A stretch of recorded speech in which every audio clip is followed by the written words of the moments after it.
Mas Muhammad Taufik Banda Nur Hidayah, sebentar lagi engkau akan melewati satu prosesi yang sangat berharga, yang sangat bernilai dalam lintasan sejarah kehidupan Anda, yaitu sebuah pernikahan yang merupakan satu awal kehidupan baru diri Anda. Oleh karena itu, jagalah niat dengan sebaik-baiknya, dengan senantiasa memohon kepada Allah Subhanahu wa Ta'ala. Semoga Anda berdua senantiasa mendapat perlindungan dari Allah Subhanahu wa Ta'ala. Fa innakum akhadtumuhunna bi amanatillah, kau telah mengambil Mbak Nur Hidayah ini yang merupakan amanat Allah. Wastahlaltum furujahunna, dan kau halalkan Mbak Hidayah dengan kalimat-kalimat Allah.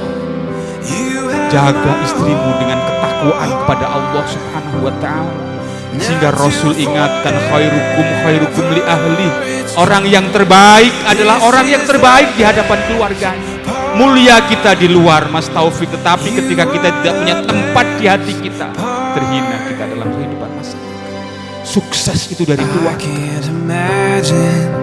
Ya Mas Muhammad Taufik Hidayanto, saya nikahkan saudari Nur Hidayah binti Bapak Sumadi almarhum dengan walinya yaitu Abdul Qadir, yang telah mewakilkan kepada saya dalam akdu nikah ini dengan mas kawin yang telah engkau berikan berupa seperangkat alat sholat dibayar tunai. Saya terima nikah dan kawinnya Nur Hidayah binti Bapak Sumadi dengan mas kawin tersebut dibayar tunai.